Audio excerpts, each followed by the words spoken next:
In the early weeks of 1942, as battle raged in Western Europe and North Africa, the Japanese threat to invade Malaya and Singapore became a reality.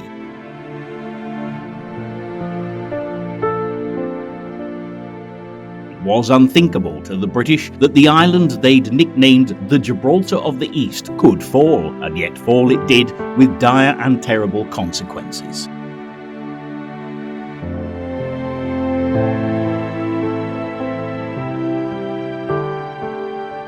Some 80,000 prisoners of war were taken in Singapore, 50,000 more in Malaya.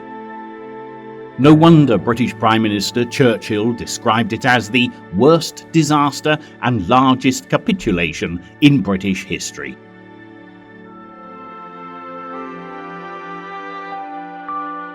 But before the events of 1942 unfolded, the Japanese had had to neutralize the possibility of American intervention. They were thirsty for resources. They had no source of oil to speak of, having lost a shattering 93% of their supply after US President Franklin D. Roosevelt ordered an embargo in July 1941. Although the Japanese enjoyed an oil treaty with the Dutch, that too was broken as the Netherlands joined the embargo. Starved of oil, metal and other resources, Japan could either draw back and lose face or seek to find the resources it needed elsewhere. Those resources lay in the South Pacific. The US Pacific Fleet was the only force capable of challenging Japan's navy. The Americans had bases in the Philippines, which could threaten lines of communication between the Japanese home islands and the East Indies. Every oil tanker heading for Japan would have to pass by American-held Luzon. On December 7, 1941, the Imperial Japanese Army Air Force laid waste to much of the American fleet and Air Force stationed at Pearl Harbor.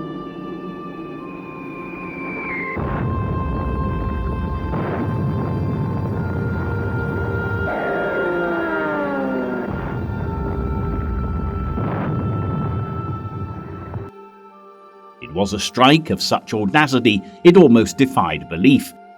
President Roosevelt described it as a date which will live in infamy.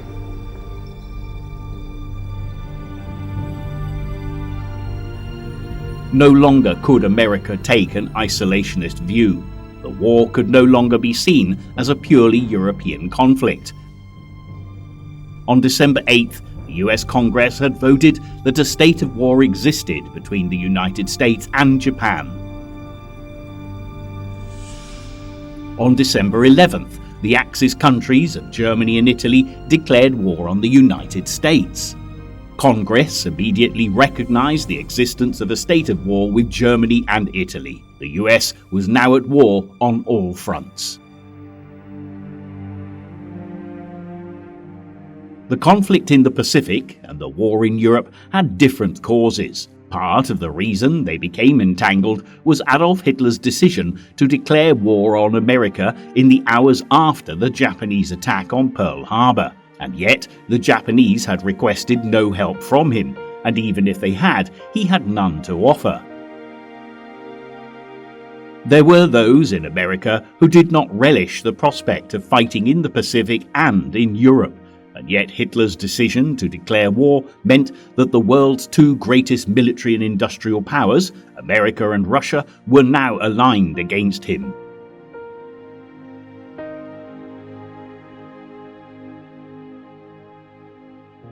The main cause of war in the Pacific, as we shall see, was Japan's decision to spread its empire further. What Britain had done 100 years before, Japan now sought to copy. For the Japanese, there was no such thing as the Second World War. For them, it was the Greater East Asia War, a conflict that had begun not in 1939, but in 1931 with the invasion of Manchuria. China was the great enemy. With 65 million mouths to feed, Japan's military decided the only way to support the population was expansion. The Japanese had been cruel invaders of China, seeking the glory of empire, but also the wealth that lay beyond her borders in larger markets for her industry. However, the wealth Japan sought to take by invasion belonged at that time to European colonial powers. The French were in Indochina, the Dutch in the East Indies, and Britain in Malaya, Singapore, and Burma. With the colonial powers fighting a war in Europe, their military capabilities were stretched. Japan chose this moment to pounce. But if Japan was to be successful in moving against these old colonial powers, it had to keep the American Pacific Fleet from coming to their aid. The assault on Pearl Harbor gave them the edge they sought.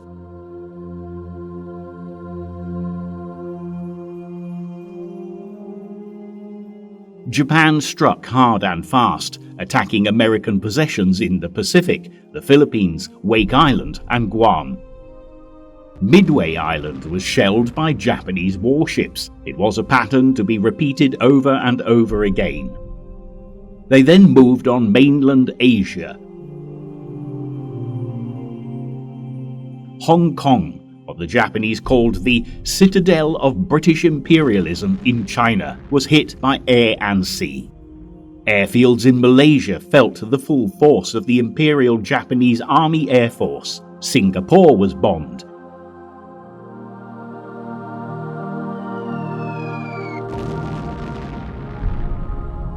Japanese troops landed in the north of Malaya and southern Thailand.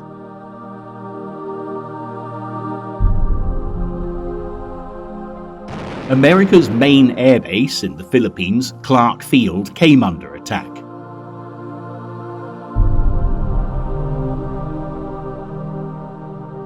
In the Philippines, the main island of Luzon was hit, as was British Borneo, where the only Allied ground unit, an outnumbered Indian battalion of the 15th Punjab Regiment, managed to resist for 10 weeks before it was overwhelmed.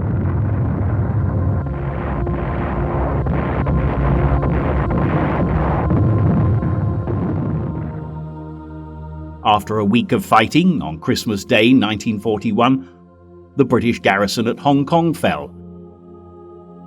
It had held on longer than anyone had expected.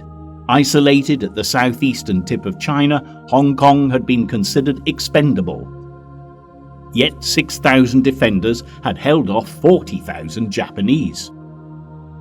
The end came when the colony's reservoirs were taken. There was nothing to do but surrender. The Japanese campaign in Burma took much longer. Burma was a prize highly sought. It provided the British with a gateway to India, the jewel in the colonial crown. What's more, since 1938, the Burma Road that ran from Mandalay to Kunming had been the only overland supply route for the nationalist forces fighting the Japanese in China.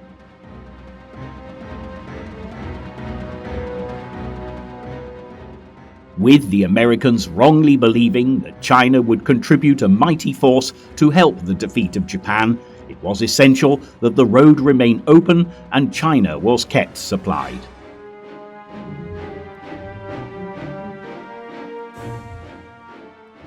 With China joining the Allies and declaring war on Germany, Italy, and Japan, the American general Joseph Stilwell, Vinegar Joe as he was known, joined the Chinese nationalist leader Chiang Kai-shek as his chief of staff.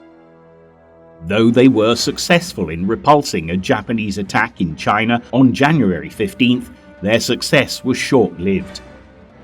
The Japanese were already in Burma, and they did not let the dense jungle hinder their ambitions.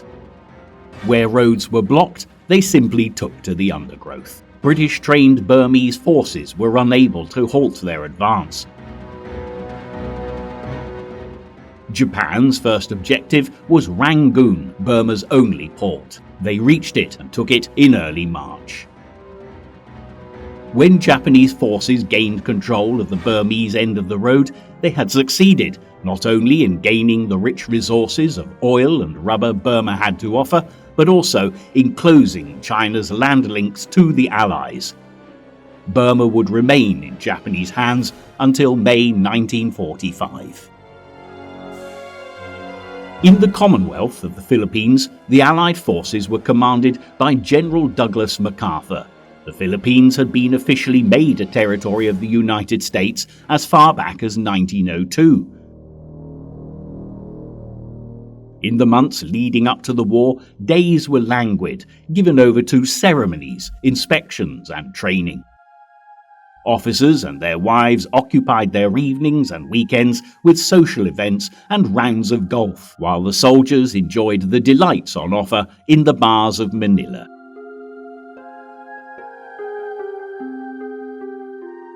Defending the thousands of islands that comprised the Philippines was a nightmare. They lay 8,000 miles from the American west coast, but only 200 miles from Japanese-held Formosa. To defend them, General MacArthur had the equivalent of 2 divisions of regular troops, 16,000 US regulars, and 12,000 Philippine scouts. He could call on additional thousands of Philippine militia, but they were untrained and ill-equipped, hardly a force strong enough to stand up to the might of the Imperial Japanese Army.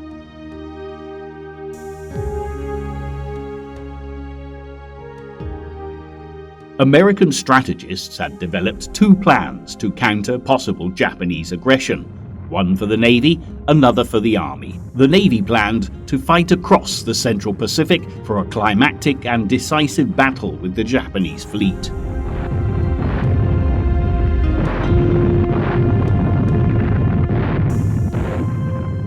The Army saw no way to save the Philippines and favoured a strategic defence along an Alaska-Hawaii-Panama line. But writing off the Philippines was politically impossible. As war drew ever closer, frantic efforts were made to strengthen the Commonwealth's defences. Both General MacArthur and Army Chief of Staff General George C. Marshall, who commanded US forces in Hawaii, overestimated the abilities of their own forces and greatly underestimated the strength and ability of the Japanese. In particular, they grossly exaggerated the power of the new B-17 Flying Fortress bomber, a few of which were rushed to the Philippines in the last days of peace. Their efforts proved too little, too late.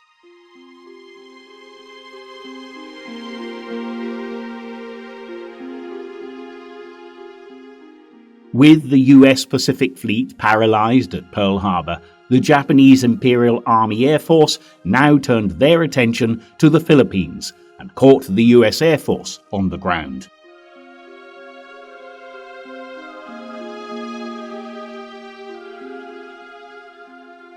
Japan had total air supremacy. A stockpile of torpedoes was destroyed, US submarines were rendered useless. Only MacArthur's beleaguered American Filipino army held out on the main Philippine island of Luzon. The Japanese army landed in the north on December 22, 1941, and began to push southward toward Manila. At first, MacArthur was inclined to meet the Japanese on the beaches, but with no air force and only able to call on the Navy's tiny Asiatic fleet, he was in no position to challenge Japan at sea. Though the US regulars and Philippine scouts were excellent troops, the reality was they were truly outnumbered.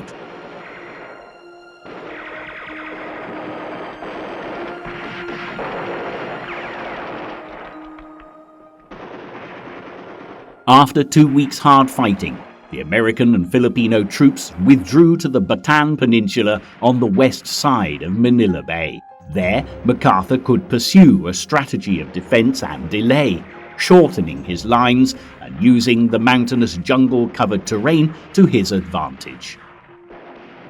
Furthermore, he could deny the Japanese the use of Manila as a port. Perhaps he could even hold out long enough for a relief force to be mounted in the United States.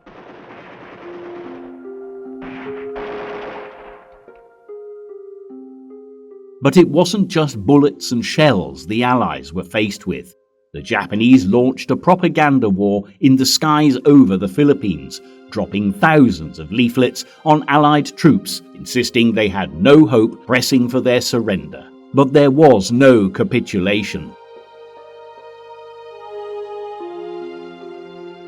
On 26th of December 1941, MacArthur declared Manila an open city. It would not be fought over. On January 2nd, Manila and the US naval base at Cavite were captured. MacArthur directed operations from his base on the island fortress of Corregidor. Though the Bataan Peninsula was well fortified, it was horribly overcrowded, 106,000 troops and civilians.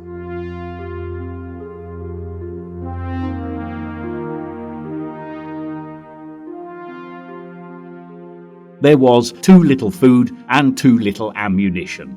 Sickness and malnutrition set in. The American-Filipino force, racked by dysentery and malaria, continued to fight, but disease and lack of proper sustenance claimed more lives than the enemy.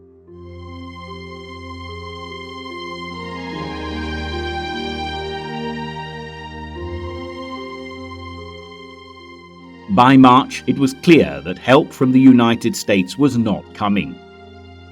Nevertheless, the Allies valiantly held out for 4 months. Though the attempt to hold the Philippines was gallant, it was inevitably doomed.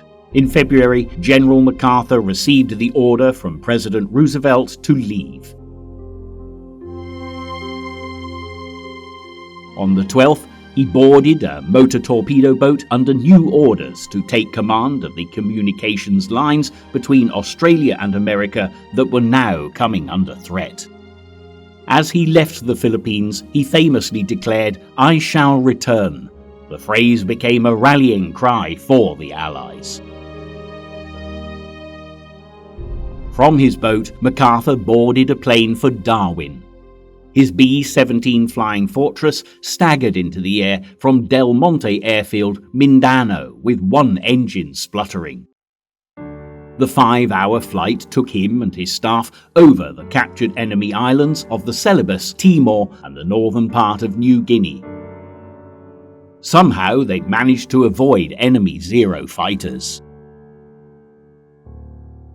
As they finally reached Darwin, they found that it was under Japanese attack, so they diverted to Batchelor Airfield, about 50 miles away.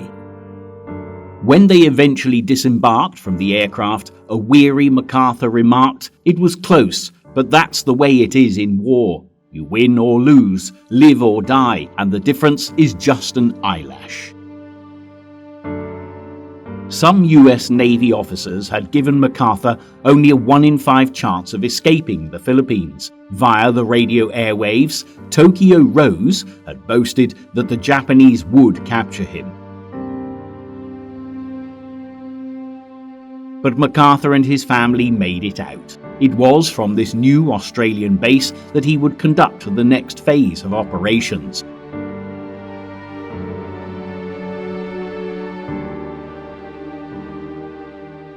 Would be over 2 years before he could make good on his vow. In October of 1944, he returned to the Philippines at the head of the American invasion force.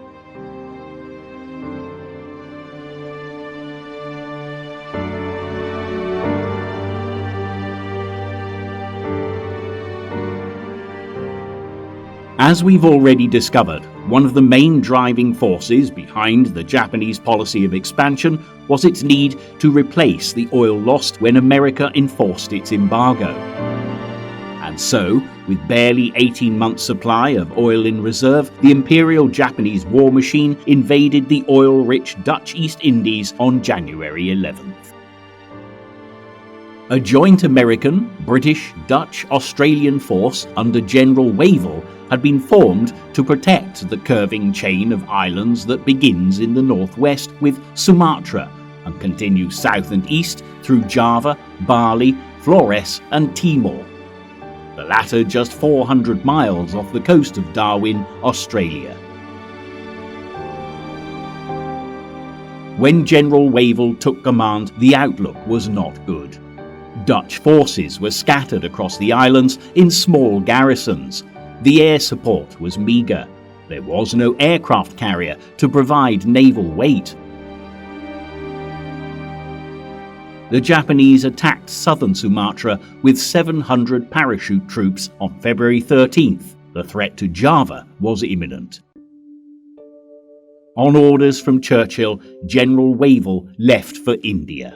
This left Dutch forces under the command of Admiral Helfrich, 3 Australian battalions, a squadron of British tanks and 5 squadrons of the RAF.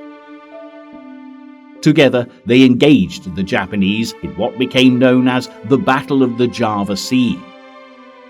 It was a gallant action, but the Japanese would not be halted. By the time the Japanese invasion forces arrived on land, the Allied navy in Java ceased to exist.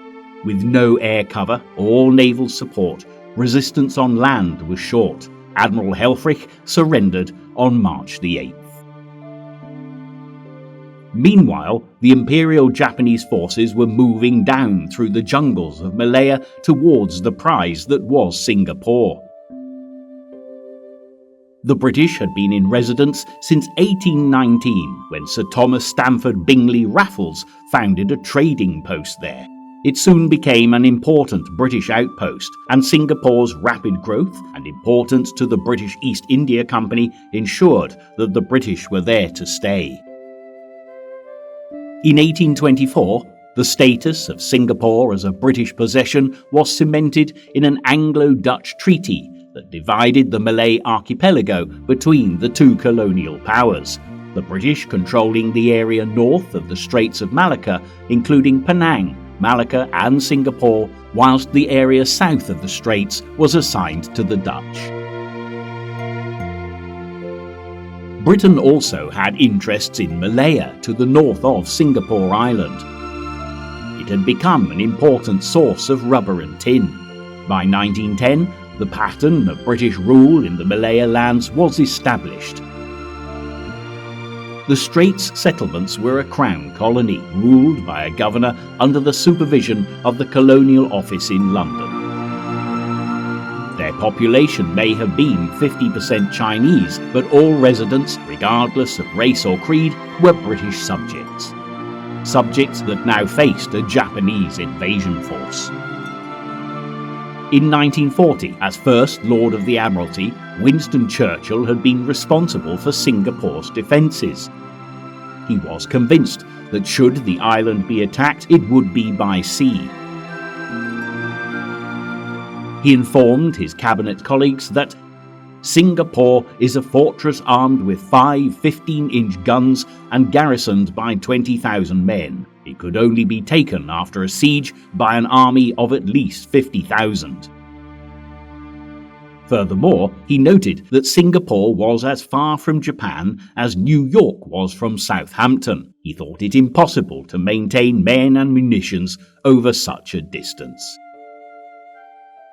He also didn't consider it plausible at that time that the Japanese, who he described as a prudent people, would extend themselves beyond the Yellow Sea and China, where they were already occupied. Surely they would not embark on so mad an enterprise so far from home. Churchill was wrong. He dispatched 2 battleships, HMS Prince of Wales and HMS Repulse. HMS Prince of Wales was a King George V class battleship. The Prince of Wales had a brief but active career, helping to stop the Bismarck and carrying Churchill to the Newfoundland Conference.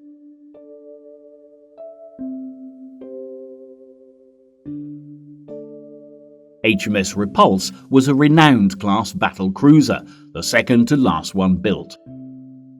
She too had taken part in the chase of the Bismarck. The Admiralty had planned for an aircraft carrier to accompany the two ships, but the action never materialized. HMS Repulse left Singapore in company with HMS Prince of Wales and 4 destroyers to try and intercept the Japanese invasion convoys heading towards Malaya. But their hunt for invasion forces proved fruitless and they turned south. It was at this point that Japanese aircraft were spotted. The fleet was attacked by 86 planes. Without the protection of an aircraft carrier, the ships were very vulnerable. The force the British thought to be an unsinkable deterrent was sunk, leaving the coast of Malaya exposed. General Yamashita could now make a move. His assault on Singapore would be down through Malaya, and as the British had been slow to send troops north from Singapore, Malaya was badly defended. The Japanese first encountered resistance from the 3rd Corps of the Indian Army defending the coast. These were quickly isolated and forced to surrender. Although the Japanese 25th Army was outnumbered by the Allies, General Yamashita concentrated his forces. He had just 30,000 men, the Allies 100,000 more. But despite their numerical inferiority, the Japanese pressed forward hard. On January 14th, a company of Australians ambushed Japanese bicycle-mounted troops who were passing through a cutting that led to the bridge on the Sungai Geminche River. Despite inflicting heavy casualties in their first major confrontation with the Japanese, the Australians were eventually forced to withdraw. The Allies were unprepared when the Japanese left the roads and moved swiftly through the jungle. The jungle had been expected to slow the Japanese advance, but the Japanese didn't ride in trucks, they walked and rode bicycles. With superior close air support, armour, coordination, tactics and experience played to their advantage. The British had underestimated the military capabilities of their foe. The assortment of untrained pilots and inferior Allied equipment in Malaya, Borneo and Singapore at that time were no match for the Imperial Japanese Army Air Force. Their fighter aircraft, especially the Mitsubishi A6M0, was instrumental in achieving air superiority.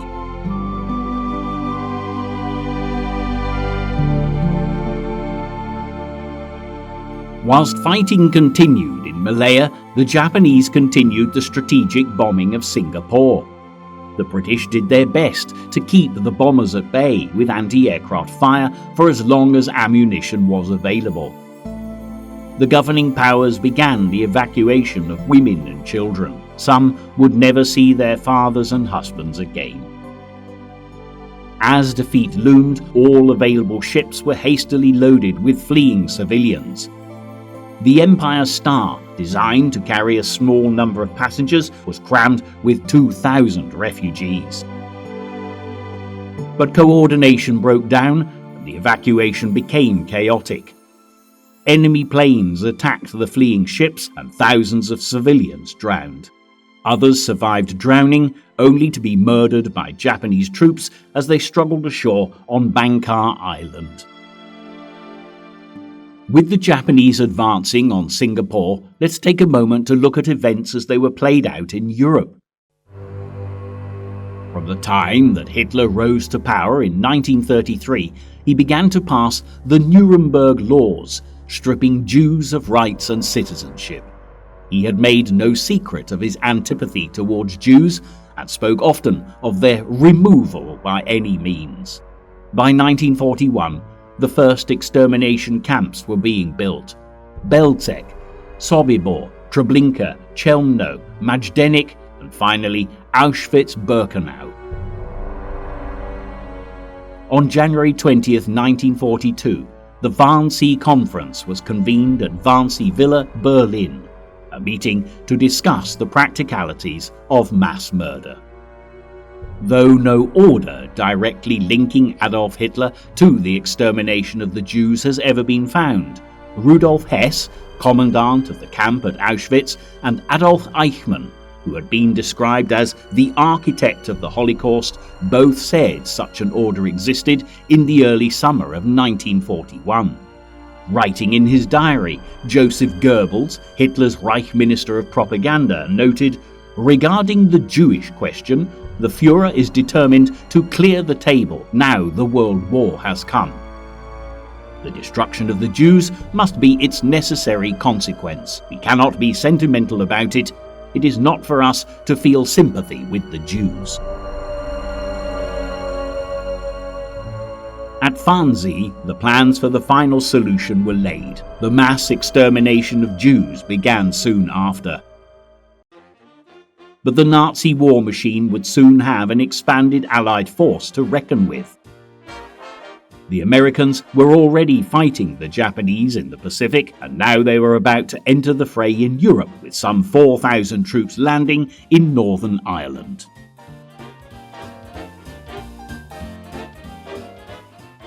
These were the first US troops to set foot on European soil since the American expeditionary troops left at the end of the Great War.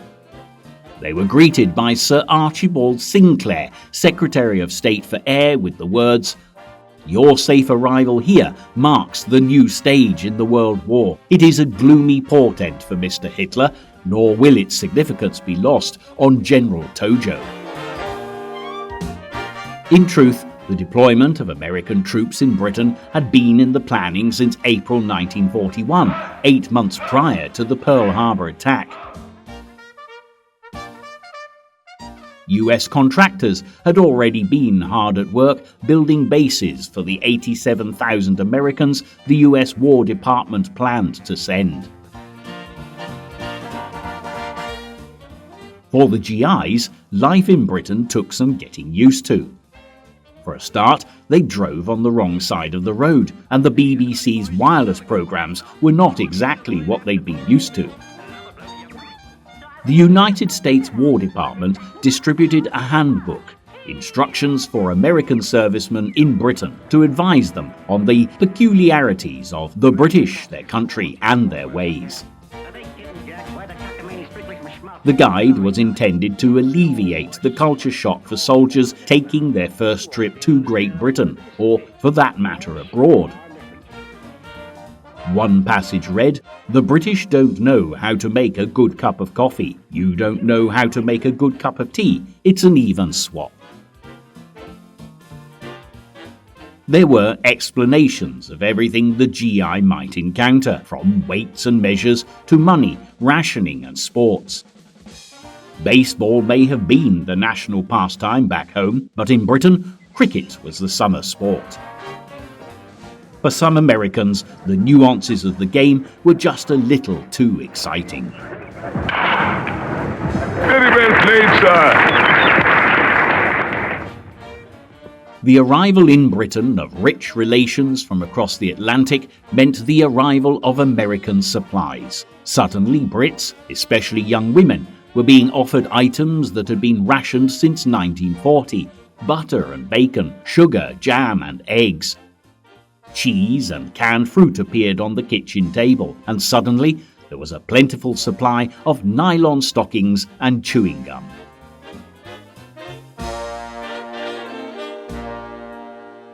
On February 9th, the old saying, "Cleanliness is next to godliness," became a little harder to achieve. Soap went on the ration, but the Americans travelled with a plentiful supply. Everyone was keen to be seen to be doing their bit. The British royal family were no exception. On February 25th, Princess Elizabeth, the future Queen Elizabeth, signed up for war service. 6,000 miles away, the Allied forces were falling back from Malaya. Their 54-day campaign was over. To the consternation of the British, the Japanese were closing in on Singapore. As well as being an important strategic port, Singapore was the home of many who were supporting China. Financial support had come from the ethnic Han Chinese, support that contributed to the stalling of the Japanese advance in China. Yet one more reason for the Japanese to invade the island.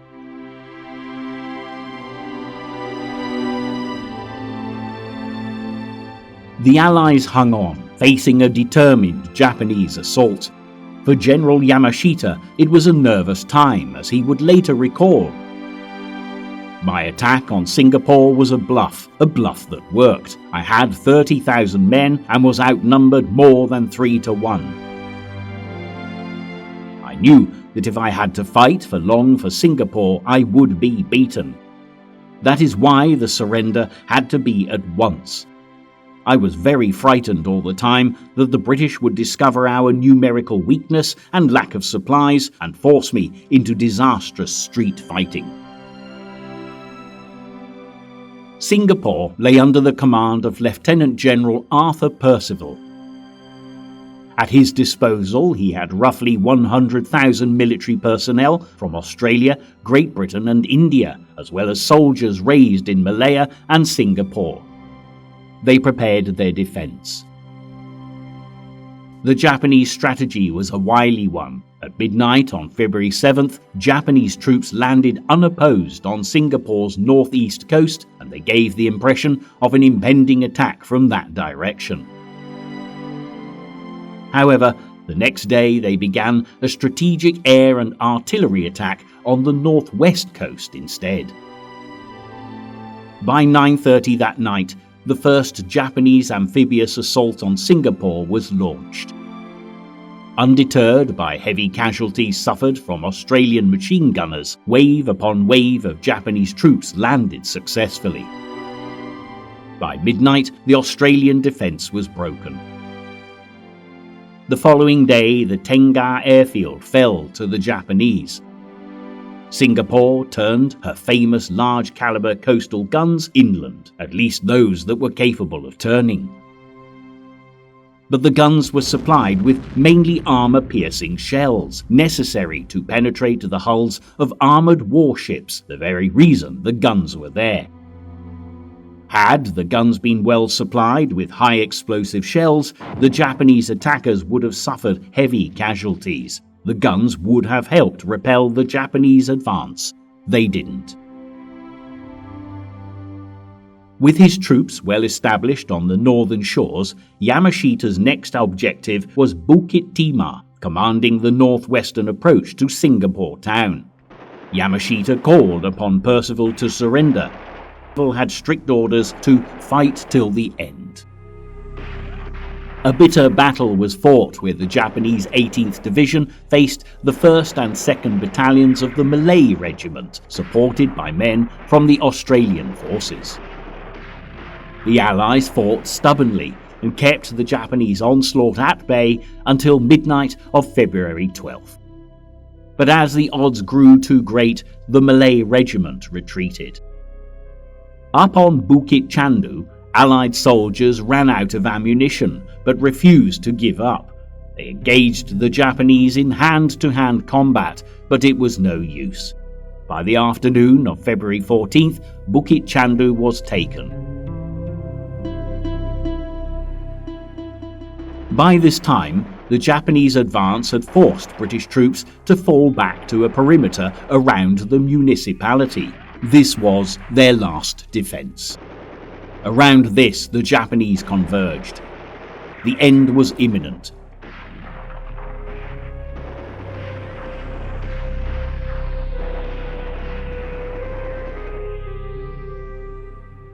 The water supply fell to a critical level, and supplies including food, fuel and ammunition were also running low. These reasons, along with mounting civilian casualties, led Percival to make the momentous decision to surrender.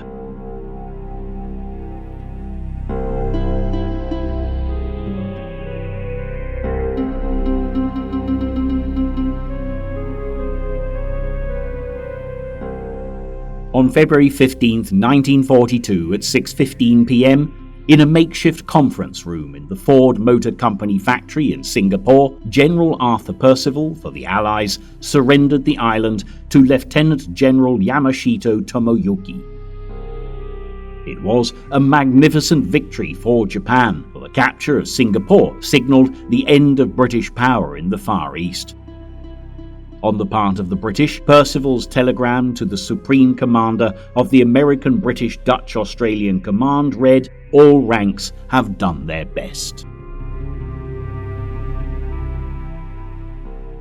Of the 50,000 white troops captured in Singapore, 18,000 would die of disease or mistreatment in the next 3 years and 8 months. The Japanese made the island the headquarters of the Southern Army, renaming Singapore Shonan, meaning light of the south. The Japanese now had the riches of Malaysia at their disposal and had gained control of the Straits of Malacca, the main sea lane between the Pacific and Indian Oceans. Following the British defeat at Singapore, nationalist movements began to realise that the old colonial powers were not the superior, unbeatable force they had believed, a point that marks the beginning of the decline of the empire. From here, we can trace the downward spiral of British colonial powers. With Singapore fallen, elsewhere the British Empire was under attack. Just before 10 o'clock, on February 19th, 188 Japanese planes descended upon Darwin in what was to be a precision strike. It marked the beginning of raids against Australia that would last into 1943. The Australians saw it as their Pearl Harbor, and although Darwin held nothing like the same significance as the American target in Hawaii, a greater number of bombs were dropped. Darwin was unprepared. 8 ships in the harbour were sunk, including an American destroyer, the USS Peary. A further 35 ships were damaged. None of the small number of available Allied planes managed to take off. All were destroyed or damaged. In just 40 minutes, the Japanese planes had achieved their goal and they turned for home. But another wave was to come. This time, there were 54 Japanese bombers, their target the town and Darwin airfield. 250 dockside and port workers lost their lives that day. Somewhere between 300 and 400 were wounded. The true casualty figures were suppressed by the Australian government for fear of mass panic, but nonetheless chaos ensued. Although February 19th was a day for Japanese rejoicing, before the summer was out, the 4 Imperial aircraft carriers involved in the attack would in fact be sunk during the Battle of Midway.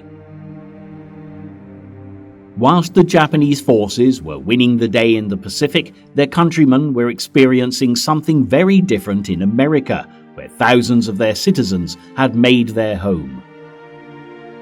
After Pearl Harbor, a Japanese face in America was not a welcome face. In reality, relations between the Japanese community and the wider American public had been crumbling for years.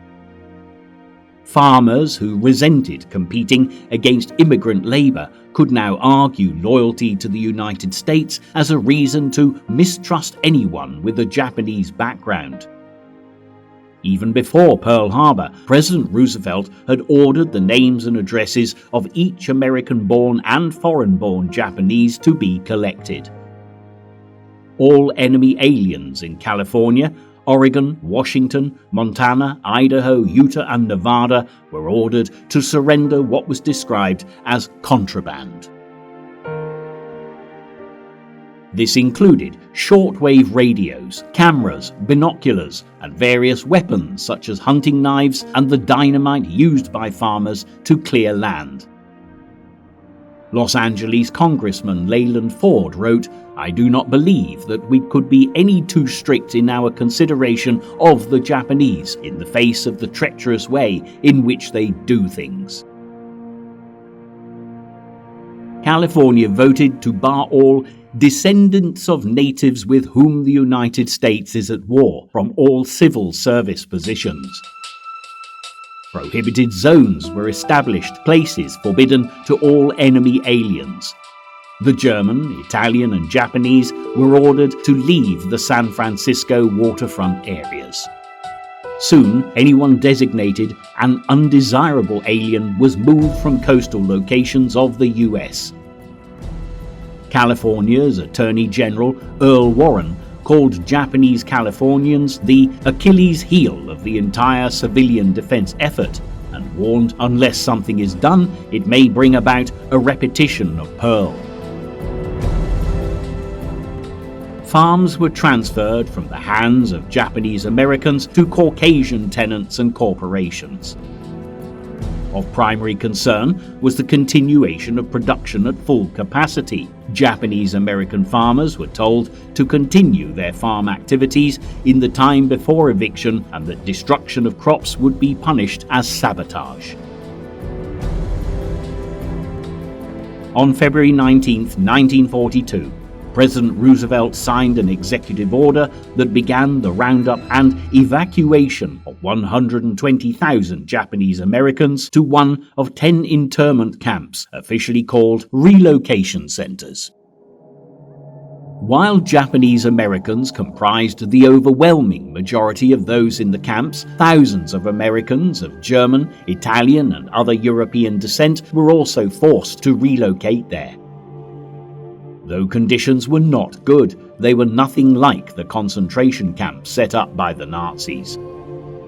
In Europe, the Nazis were not having it all their own way. Although German troops continued to lay siege to the Russian city of Leningrad, the city refused to fall. Leningrad was one of the primary targets of Hitler's Operation Barbarossa. He had expected it to fall like a leaf. The first shells fell on Leningrad on September 8, 1941. The Red Army had been outflanked when the Germans encircled the city. But the city did not fall as Hitler imagined it would. It fought back and continued to fight back for 900 days. The city's almost 3 million civilians, including about 400,000 children, refused to surrender. Instead, they endured rapidly increasing hardships. January and February saw Leningrad plunged into the depths of an extremely cold winter. Lack of fuel meant that the use of electricity in homes was banned. Industry and the military took priority. Kerosene for oil lamps was unattainable. Wood became the major source of heat in homes, with furniture and floorboards being burned in most of them. The food needed to fight the cold was simply not available. If bread was obtainable, people had to line up in the bitter cold in the hope that some might be left by the time they got to the front of the queue.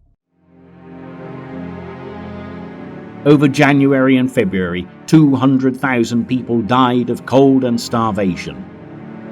Despite these tragic losses and the inhuman conditions, the city's war industries still continued to work. With no heating, no water supply, almost no electricity, and very little left to eat, the city still refused to succumb to the Nazis. The Germans were discovering that their enemies still had a lot of fight left in them, and while the Russians were holding out against Hitler, Winston Churchill was plotting the next phase of the war against him.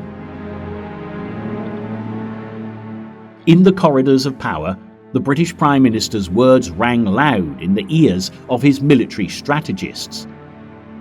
"The Navy can lose us the war," he said, "but only the RAF can win it. Our supreme effort must be to gain overwhelming mastery of the air. The fighters are our salvation, but the bombers alone provide the means of victory." On Valentine's Day 1942, Bomber Command issued Directive Number 22, which ended the recent period of aircraft conservation by the RAF, although attacks were still not to be pressed in the face of bad weather or extreme hazard.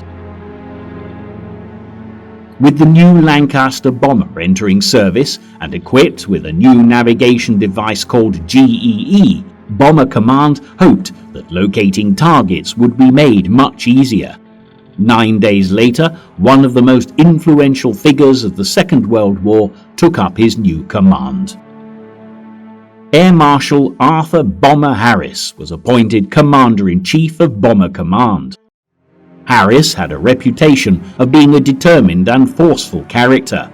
Harris was totally convinced that the bombing of Germany could bring the Nazis to their knees and strike a decisive blow towards winning the war. In early March, his bombers hit the Nazi-held Renault plant in the Paris suburb of Billancourt. Serious damage was done to the production facilities, although many French workers were killed. However, this successful raid was a much-needed morale boost for the bomber crews. On this same night, the Lancaster bomber made its operational debut, laying mines off the French port of Brest. Of the 235 RAF planes that took off, only one failed to return. 5 days later, the RAF made a raid on Essen, home of a Krupp's factory. Krupp's produced submarines, tanks, artillery, naval guns, munitions, and other armaments for the German military. Though the results were disappointing, the bombers returned again and again. Not only was the factory a target, but under the new directive, so was the city. It was a prelude of what was to come. Under the new tactical doctrine of area saturation bombing, the RAF launched 234 planes and a massive incendiary attack against Lübeck on the Baltic. It devastated the old city. Hitler was so incensed, he ordered the Luftwaffe to bomb historic British towns and cities in retaliation. But Harris did not waver from the belief in his plan. By the end of May, 900 bombers would be dispatched to lay waste to Cologne. With the bombers now taking the fight to Germany, the war in Europe began to turn in the direction of the Allies. Hitler would discover that the Allies were not prepared to lie down. He now faced a resurgent RAF, the might of America, and an obstinate foe in Russia. Although the Allies had suffered badly at the hands of the Japanese in the Pacific, the foundations of a fight back there were already being laid. With the arrival of American troops in Noumea, New Caledonia, plans were already taking shape that would see the American conquest of Guadalcanal, the first of a catalogue of amphibious assaults on Pacific islands.